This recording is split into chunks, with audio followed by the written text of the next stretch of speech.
Ciclo de palestra Ferenczi como pensador político, episódio 15, com o psicanalista Carlos Augusto Peixoto Júnior.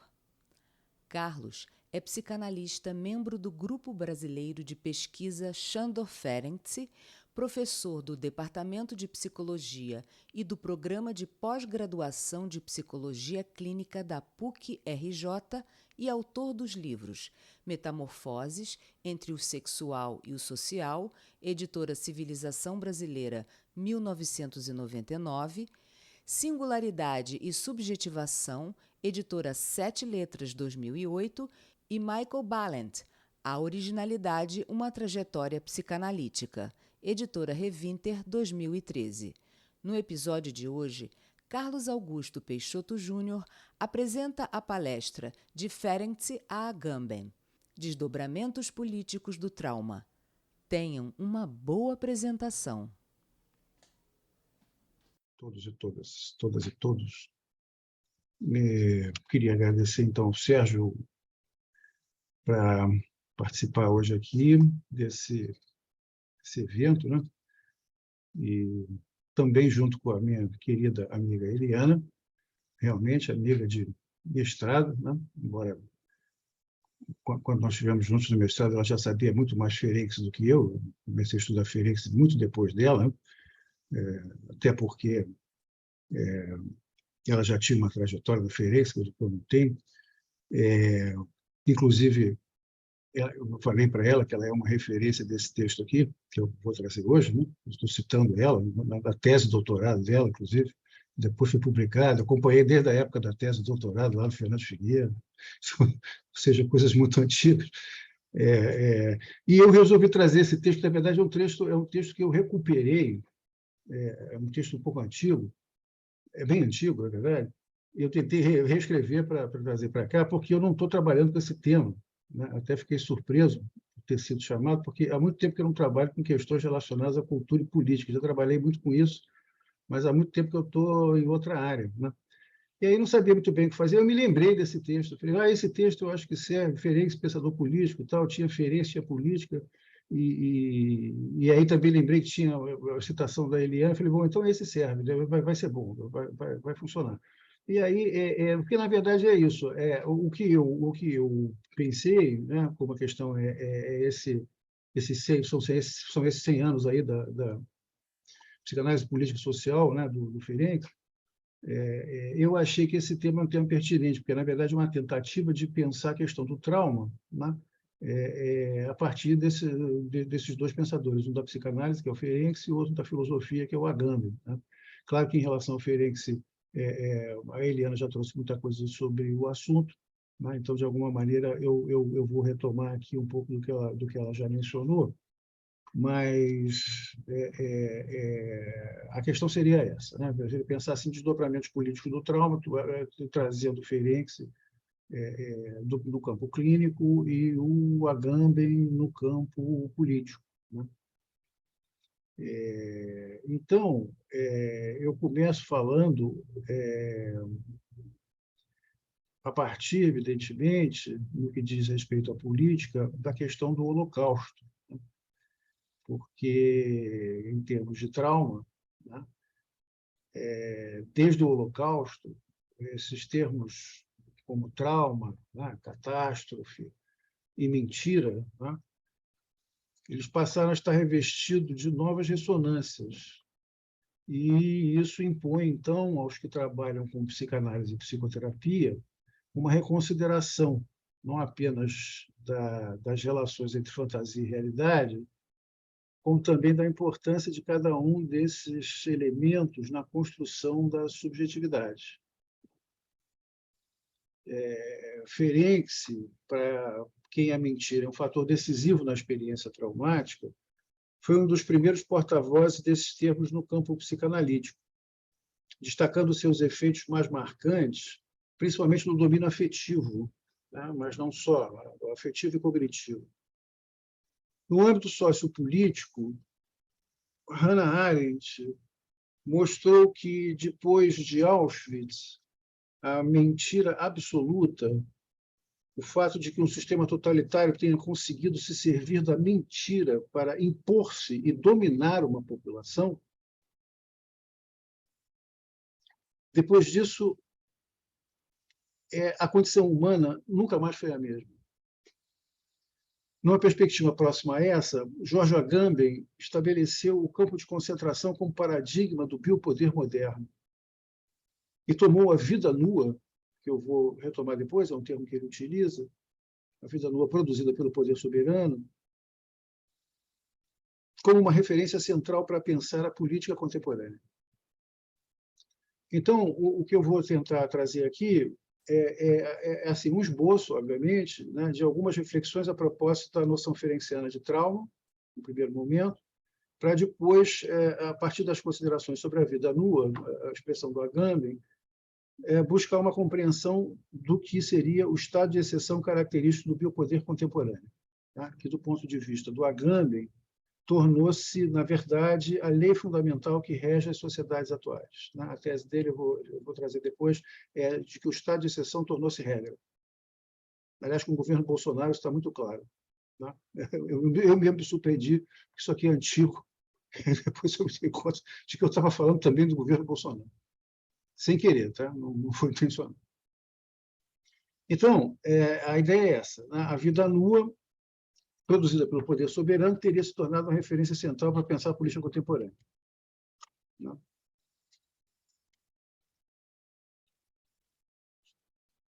Partindo, então, dessa perspectiva, tornam-se possíveis algumas articulações entre clínica e política que nos permitem repensar nossa prática, tendo em conta algumas das questões mais prementes desse modelo de produção de subjetividade que caracteriza certas estratégias do poder nos nossos dias.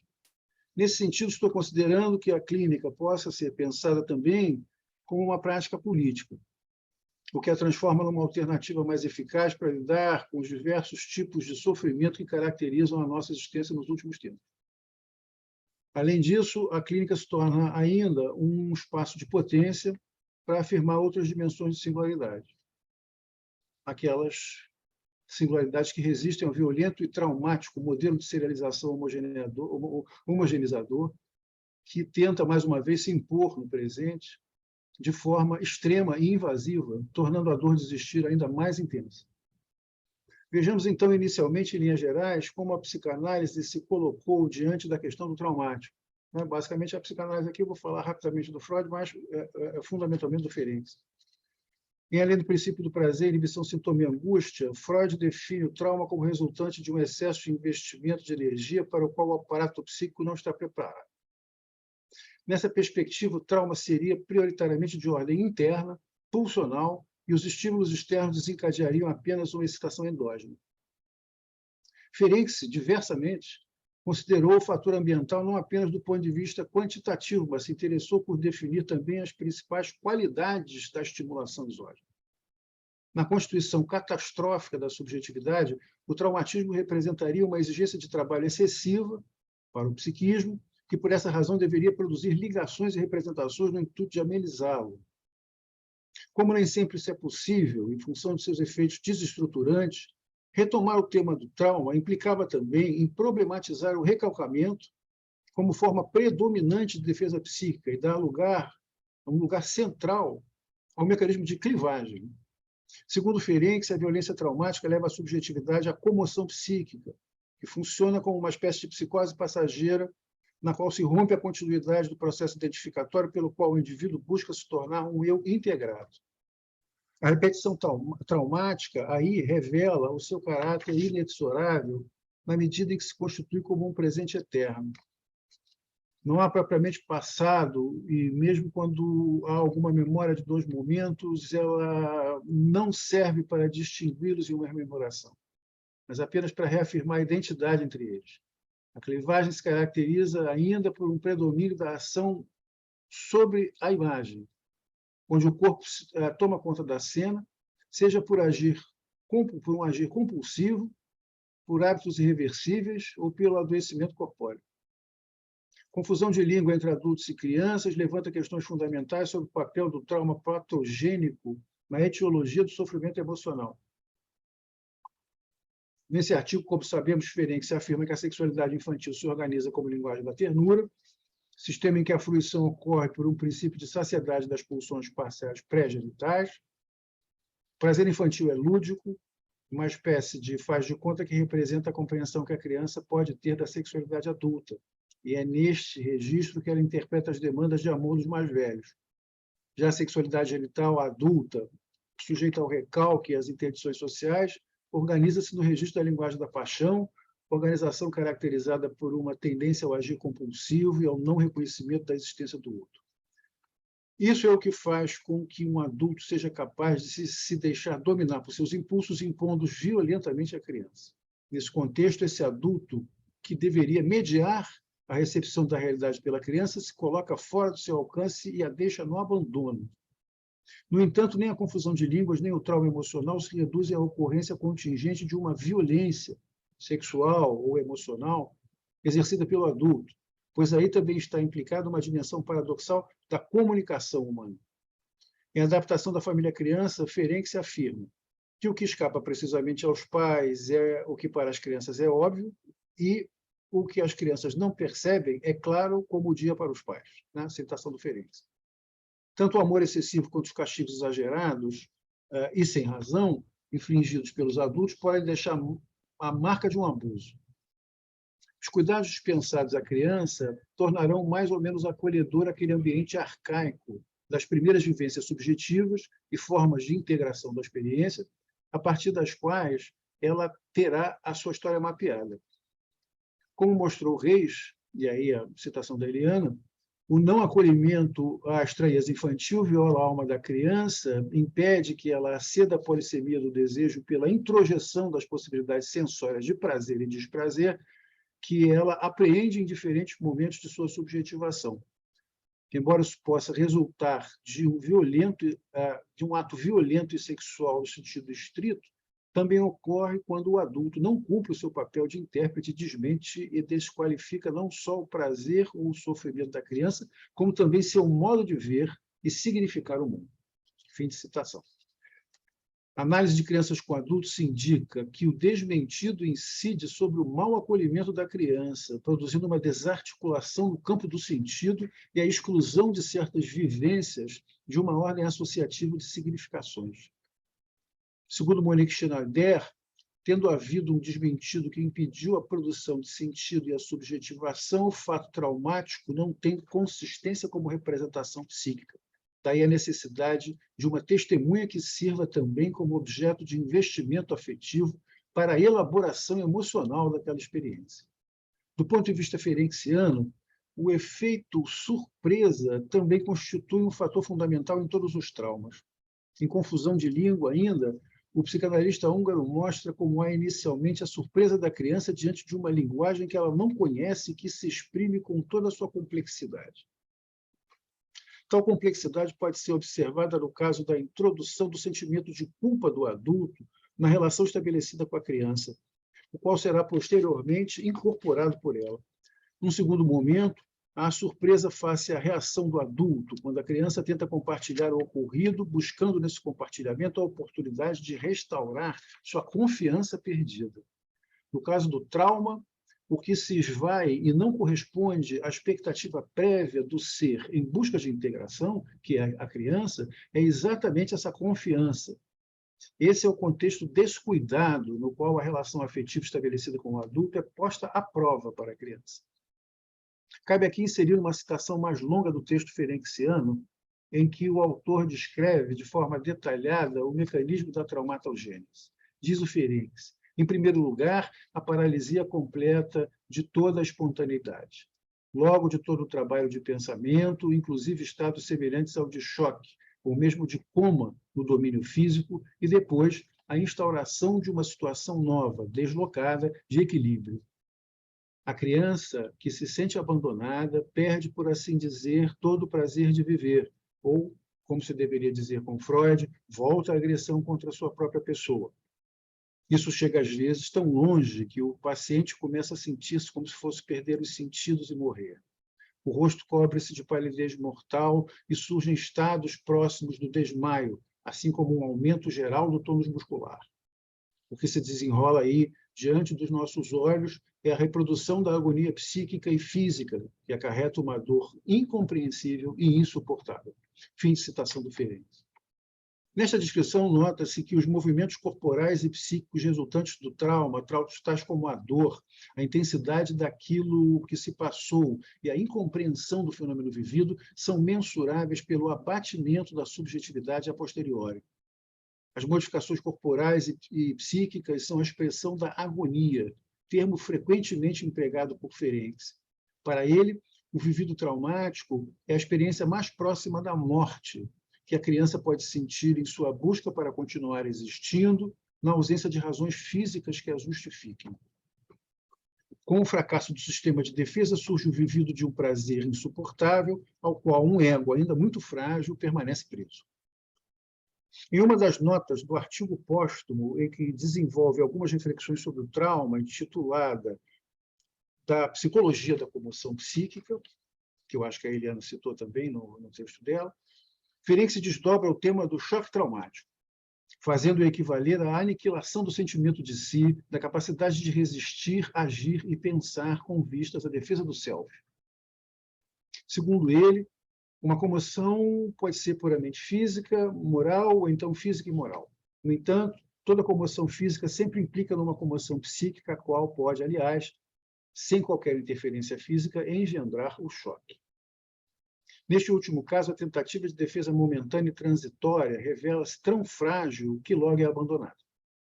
Apesar disso, Ferenc sublinha este aspecto, ainda que débil, da resistência subjetiva, indicando que não se trata de uma ausência absoluta de defesa ou reação. Abandonar sem resistência é, mesmo no nível da representação, inaceitável, diz o Ferenc. Ainda assim, a incidência disruptiva da comoção causa um enorme desprazer que, não podendo ser superado, tem como consequência imediata a angústia, um sentimento de incapacidade para se adaptar à situação de desprazer evocada. O crescimento desse desprazer passa a exigir uma válvula de escape que pode ser encontrada na autodestruição. Enquanto fator que liberta da angústia, ela pode ser preferida ao sofrimento no mundo. O mais fácil de destruir seria a consciência, a coesão das formações psíquicas numa entidade. Assim, nasce a desorientação psíquica, característica dos estados traumáticos, na qual a unidade corporal não obedece tão prontamente ao princípio de autodestruição. Do ponto de vista ferenciano, esta desorientação ajudaria. Citando Ferenc, em primeiro lugar, imediatamente como válvula de escape, como sucedânea da autodestruição. Em segundo lugar, pela suspensão da percepção mais ampla do mal, em particular do sofrimento moral mais elevado. eu não sofro mais, quando muito, uma parte do meu corpo.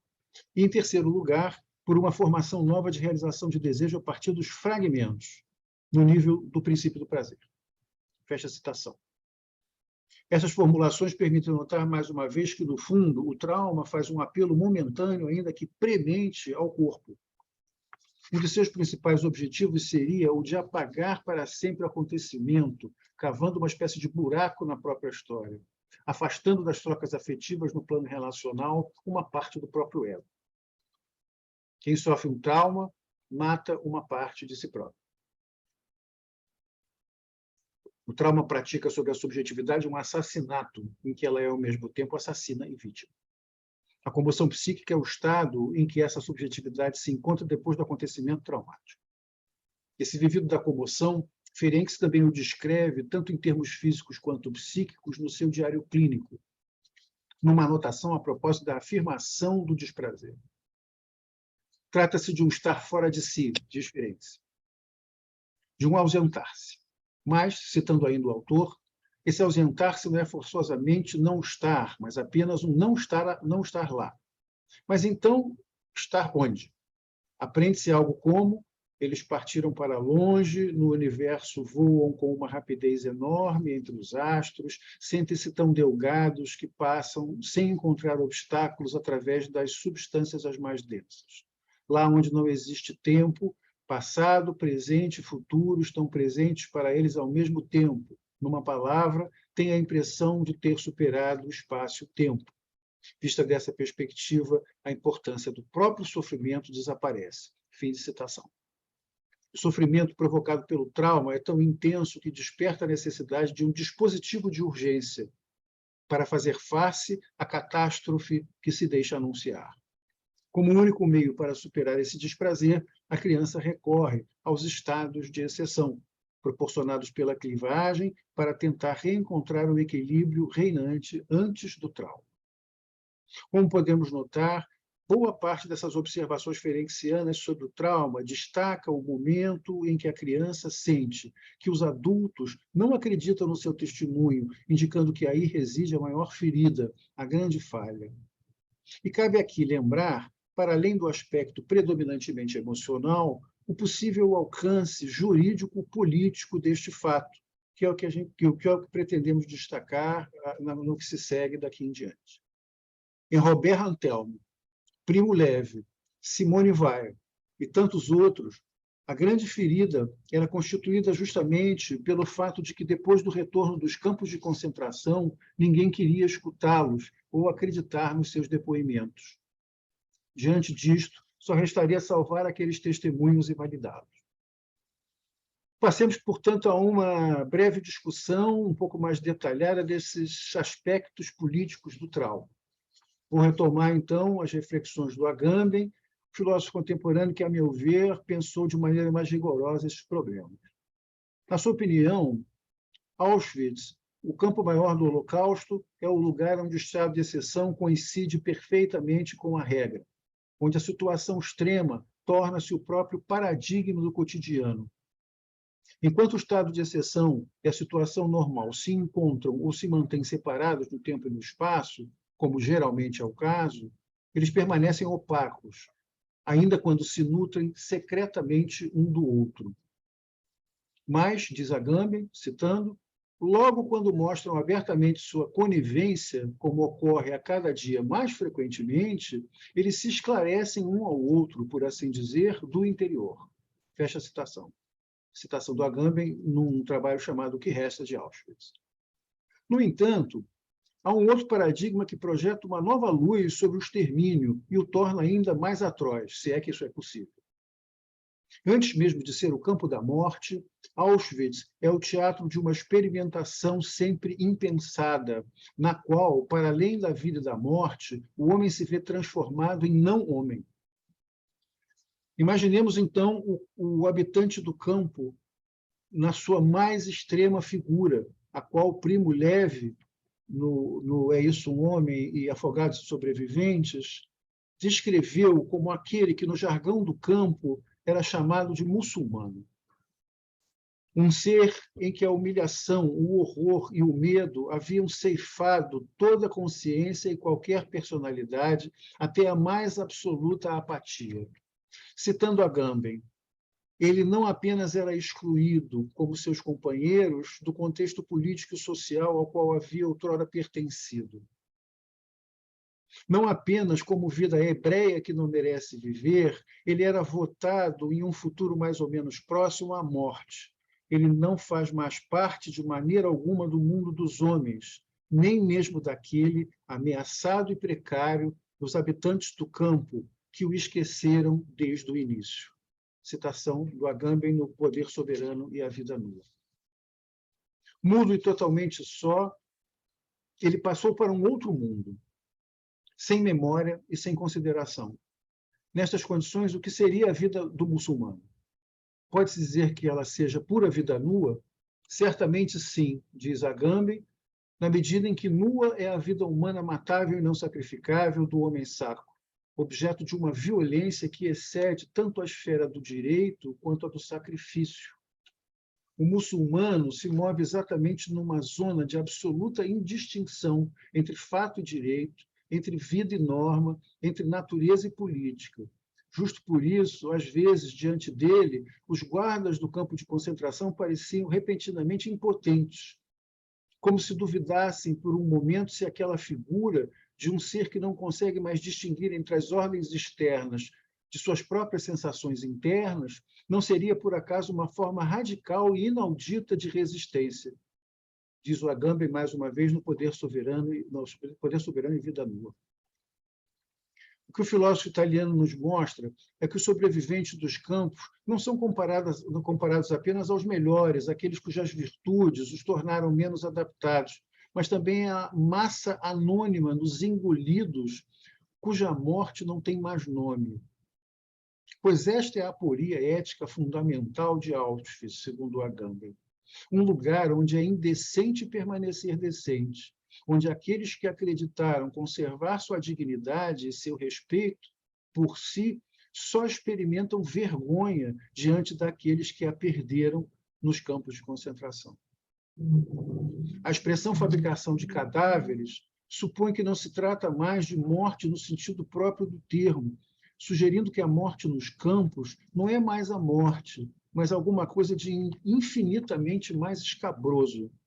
Em Auschwitz não se morre, se produz cadáveres. Cadáveres sem morte, não homens cujo falecimento é rebaixado ao grau de produção em série. E esta degradação da morte constituiria justamente, segundo uma interpretação possível e bastante difundida, o escândalo específico de Auschwitz, o nome próprio do seu horror, diz Agamben. Entretanto,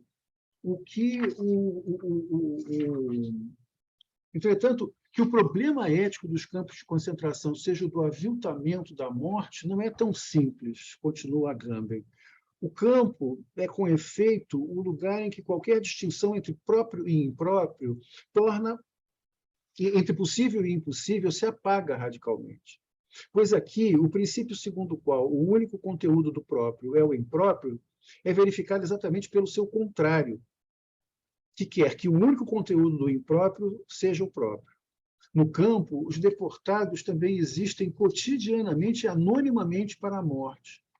A apropriação do impróprio não é mais possível, porque o impróprio se encarrega integralmente do próprio, e os homens vivem de forma convencional, a cada instante, para a morte. Isso significa que em Auschwitz não se pode mais falar de distinção entre morte e o simples óbito, entre morrer e ser liquidado.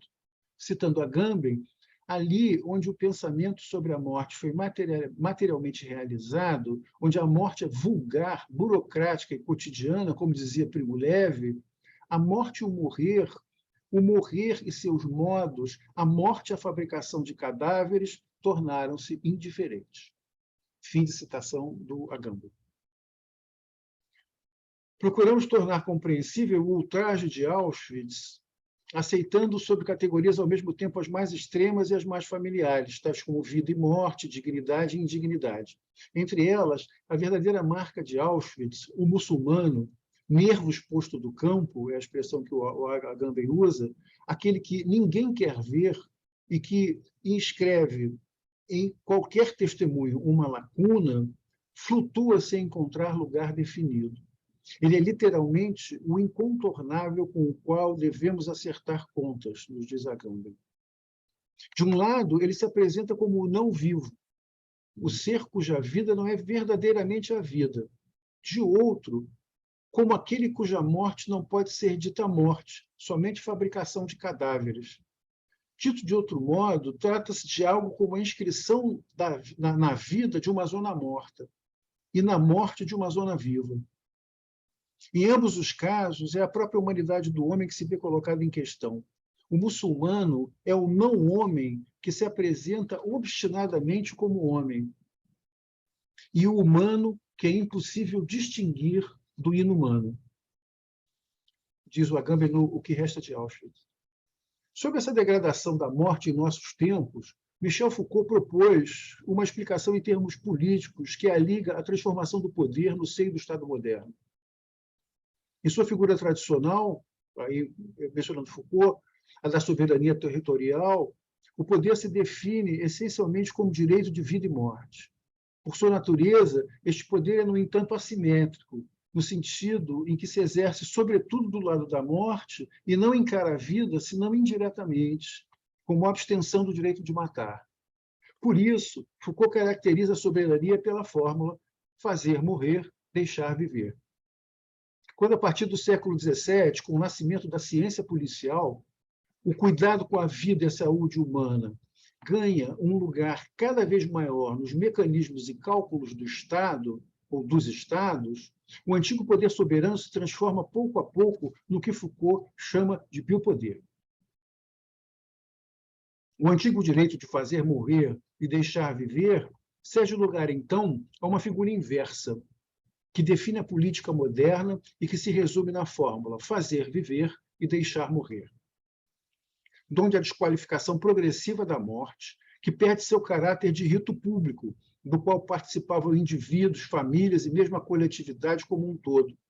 A morte se torna uma coisa a esconder, uma espécie de vergonha privada. Ainda de acordo com Foucault, estes dois poderes permanecem essencialmente heterogêneos e sua separação se traduz numa série de oposições conceituais, na oposição entre o poder soberano, poder disciplinar, e o biopoder. Corpo individual de um lado, população do outro, disciplina de um lado, mecanismos de regulação ou controle do outro, homem-corpo, homem-espécie, as quais definem na aurora da modernidade a passagem de um sistema ao outro, do poder soberano ao biopoder. Naturalmente, Foucault sabia que os dois poderes, com suas técnicas, podem, em certos casos, se associar estreitamente, ainda que permaneçam conceitualmente distintos. No entanto, esta heterogeneidade se torna problemática quando se trata de analisar os grandes estados totalitários do nosso tempo, e, em particular, o Estado nazista.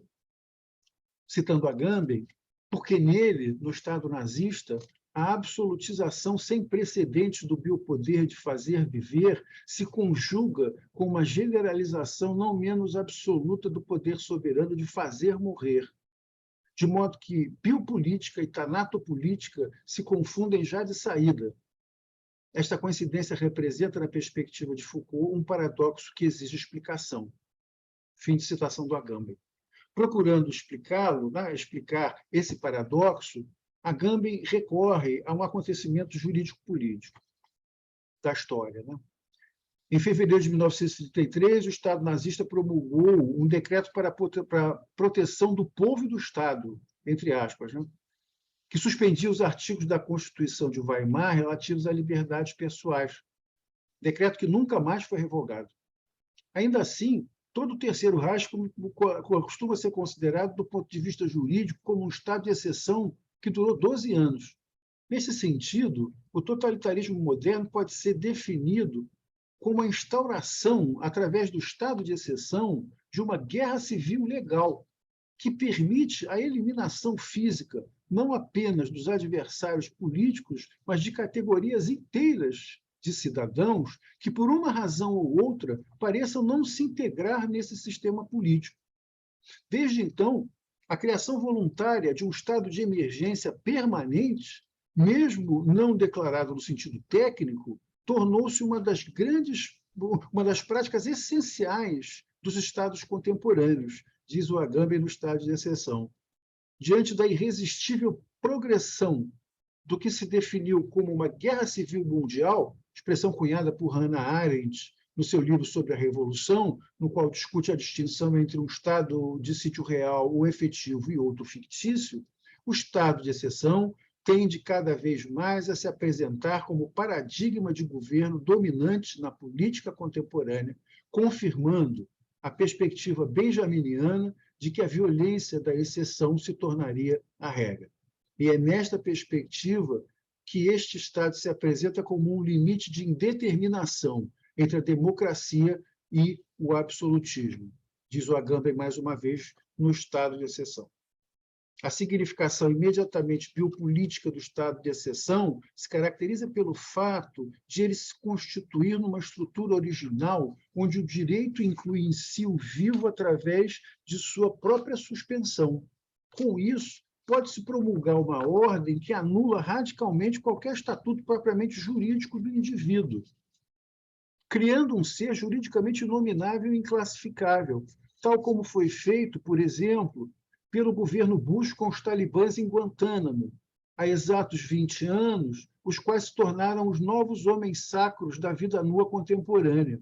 Nem prisioneiros, nem acusados, mas apenas detidos, eles foram objeto de uma pura soberania de fato, de uma detenção indefinida, não somente no sentido temporal, mas quanto à sua própria natureza, na medida em que estão totalmente subtraídos à lei e ao controle judiciário. Evidentemente, a única comparação possível seria a situação jurídica dos judeus nos campos de concentração, que perderam com a cidadania qualquer identidade jurídica e mantiveram apenas a de judeus. Como mostrou Judith Butler, com os detidos de Guantánamo, a vida nua encontrou a sua indeterminação maior. A Judith Butler não, a vida precária. Né? A decadência da democracia moderna e seu progressivo deslocamento para os estados totalitários nas sociedades pós-democráticas se enraizam talvez na aporia que marca o início da democracia e que a liga por uma cumplicidade secreta ao seu inimigo mais aguerrido.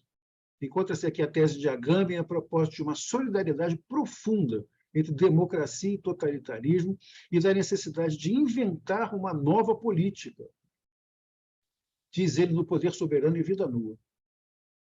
Cumprindo a tarefa metafísica que a levou a assumir cada vez mais a forma de uma biopolítica, a política não conseguiu construir a articulação entre as vidas nua e qualificada, que deveria recompor a sua fratura de base.